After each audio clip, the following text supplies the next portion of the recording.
Since last year, our family has been going through a rift. A few months ago, I visited my sister-in-law.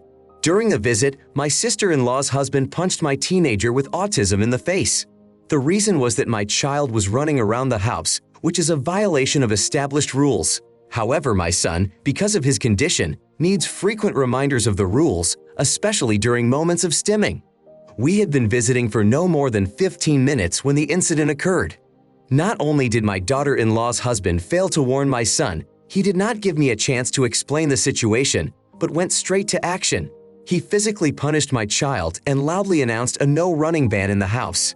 I immediately called the police and then called my husband, who left work and came to our house. When my husband arrived, my sister-in-law's husband was visibly embarrassed. Despite my efforts to seek legal intervention, the court and police left the case undeveloped and the sister-in-law's husband escaped punishment. This incident led to a serious breakdown in family relations.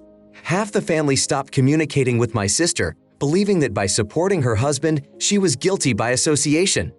My sister-in-law, who worked as a social worker, and her husband, a deputy director, lost their jobs because of this situation. The investigation at the court hearing was closed, but that didn't stop them from being fired. My sister-in-law recently started working in retail, earning minimum wage. Her husband has not found work since then, feeling deeply depressed. In recent months, some family members have asked me to forgive and forget what happened so that family life can get back on track. However, I have refused. I never told others to stop communicating with my daughter-in-law and her husband. They did so on their own initiative. Nevertheless, the mother-in-law and her husband tried to convince the family that my son provoked the conflict on his own and that the daughter-in-law's husband did not even hit him. They also claimed that they lost their jobs because of the way I presented the situation. My mother-in-law, who has continued to keep in touch, is now asking me to be magnanimous and apologize to my daughter-in-law and her husband for my alleged role in their job loss. I have rejected this offer, finding it ridiculous. It's as if the daughter-in-law and her husband no longer exist to me, and I don't care who disagrees. Now it seems that I am the one causing division in the family, as many say they will only forgive when I step up to the plate. They think I'd refuse to be more magnanimous and apologize to my sister-in-law's husband. Don't apologize, it's not your fault. Neither of them have apologized to you or your son. Until they both admit their guilt sincerely, you owe them nothing. You are not the reason they were fired. Their inappropriate behavior was the reason. This is a battle worth fighting to the end. You're not an idiot. Mind you, as a school principal, he should have known that this kind of behavior would not be tolerated. Students at the school often run through the hallways, but that is no excuse for his actions. It is hard to imagine him doing the same thing in front of other teachers or students. His actions at home, where he felt safe, are indicative. He expected his act to go without consequences. When you found out they were so despicable and disgusting, it was a revelation. Your child did not accidentally bump into his hand, and it should be remembered that actions have consequences. His act became obvious when he hit your son before your husband showed up. These people feel no remorse. They only regret getting caught. I realize there are rules, but a normal person would not hit someone else's child. If the mother-in-law actually thinks it's acceptable, that speaks volumes.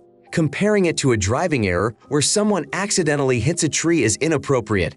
Hitting a child in the face with your hand is a deliberate act. It's not your fault that other family members are only willing to forgive them if you apologize. That's their choice. It sounds like they got what they deserved. The vice principal, who knows how to avoid accidental contact, used a terrible excuse. He intentionally hit your son and should never work with children again.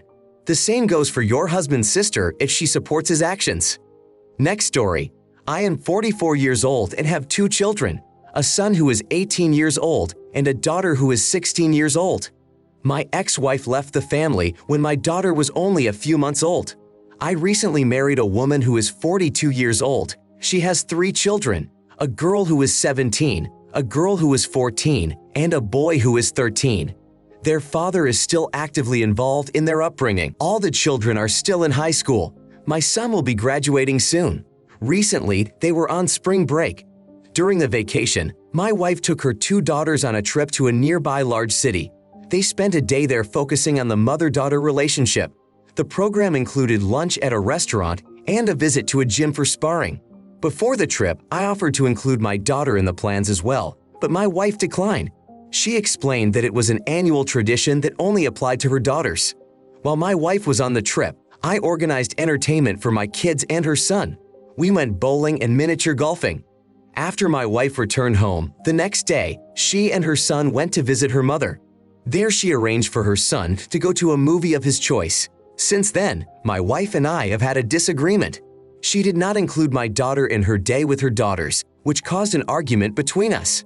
I believe this was wrong. My daughter grew up without a mother, and I am sure it would have been important for her to be included.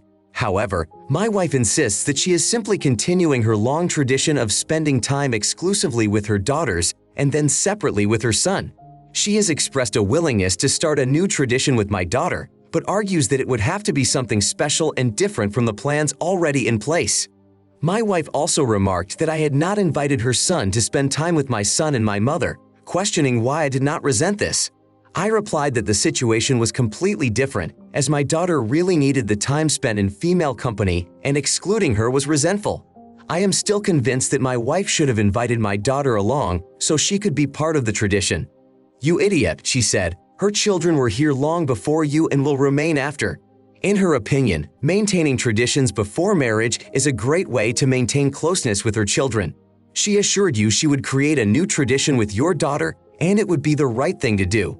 You see this as an exception for your daughter, but in reality, she is committed to maintaining continuity with her children. This is incredibly important, especially when two families merge. It gives her the opportunity to show in a practical way that despite the changes in her life, her relationship and love for her children remains the same. She also said that it's time for you to start your own tradition and spend one-on-one time with your kids. Both kids will appreciate the opportunity to have fun with their dad. I'm going against the majority here, and you're not an idiot. The 18-year-old will be graduating soon, and most likely already has his own plans for a break. Not going to see a movie with his stepbrother wouldn't be a problem for him. The situation would be cruel if Opie left his little stepson at home and took only his biological children with him. Opie's wife only suggested starting a new tradition after the situation, but her stepdaughter said it was cruel. She also commented that it was unfair because the stepmother deliberately excluded Opie's daughter, insinuating that she would never invite her to dinner like she does with her biological children. Now I want to tell a different story. I'm 25 years old. I'm a girl. My sister Katie, who is 23, recently moved into my town. This town is not our hometown. We generally get along well. However, since I was in high school, I don't like the way she tends to join my friend group. Katie has even dated some of my friends. This always embarrassed me and our friendship ties would change. So I tried not to introduce her into my circle of friends. But since she doesn't know many people in our town yet, I still invited her to go out with my friends on my birthday. I have a friend named Dan. He's recently been single. His ex cheated on him while he was traveling. The breakup went horribly and Dan has trust issues. Katie also broke up with her college boyfriend a few years ago. She slept with another guy while she was visiting a friend at another institution. She knows how I feel about it and says she's terribly sorry and wishes she could take it all back. At the party, Dan and Kathy talked a lot. Kathy gave him her phone number. Then Dan asked me if he could ask her out. I replied that he didn't need my permission. I told him about Kathy's past, knowing his attitude toward cheating. Dan started to voice his displeasure, but stopped when he remembered that Kathy was my sister. Naturally, he lost interest in her after that. Recently, they met by chance when I wasn't around. According to Katie, the meeting was awkward. She teased him for not texting her yet. He replied to her awkwardly that he had a lot on his plate. When Katie asked me about it, I was honest with her about what happened. Dan is one of my best friends. I felt it was necessary to warn him. Katie got angry. She accused me of being a bad sister. She thinks I'm keeping her from forgetting the past. This has caused me to have doubts. I realize that what I said can't be taken back, but she is right in that the events were a long time ago.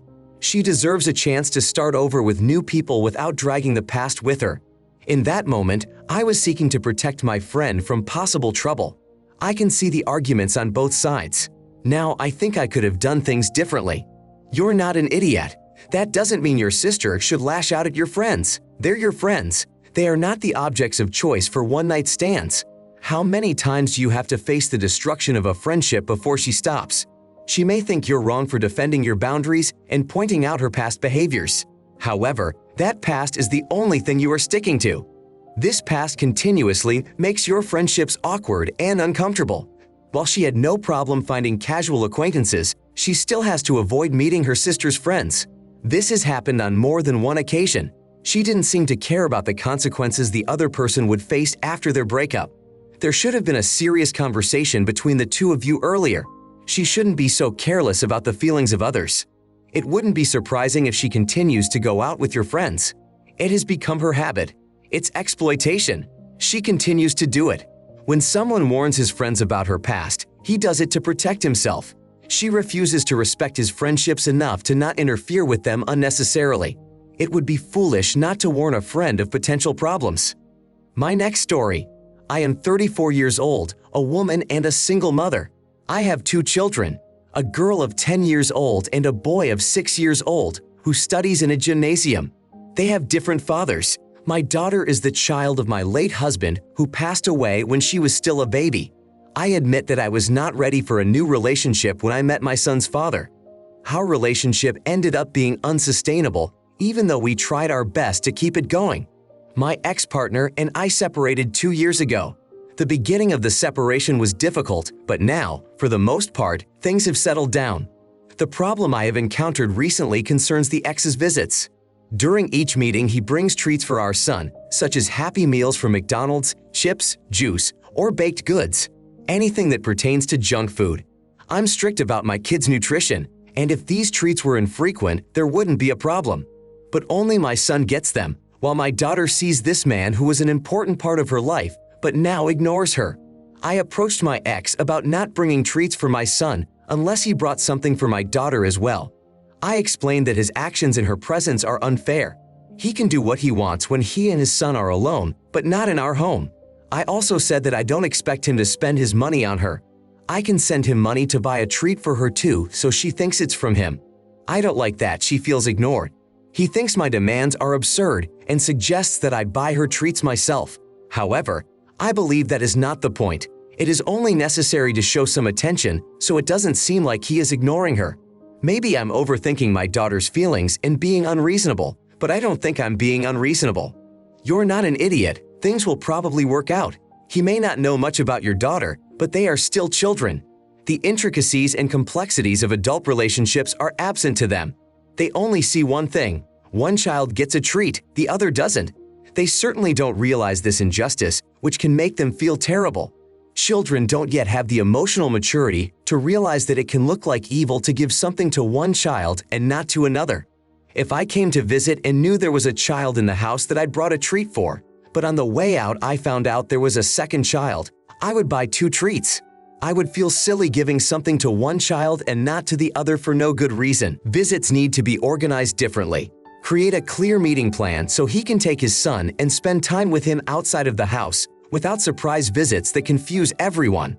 Send both of your children to therapy. Eventually, your son may see the unfair treatment of your daughter and either hold a grudge against his father or think that's the way it should be and join in the behavior.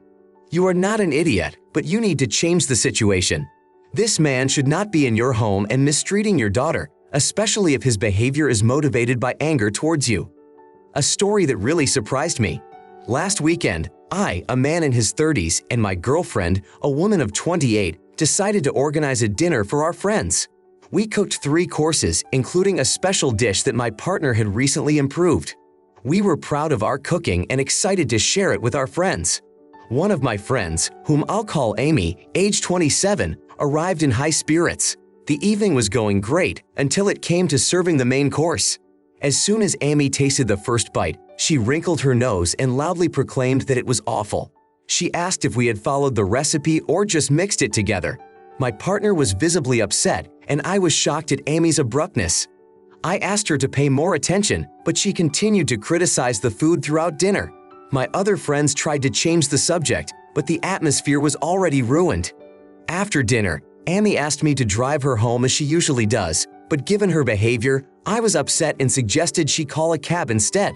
Amy was surprised and called me an idiot, stating that I had overreacted to her honest feedback.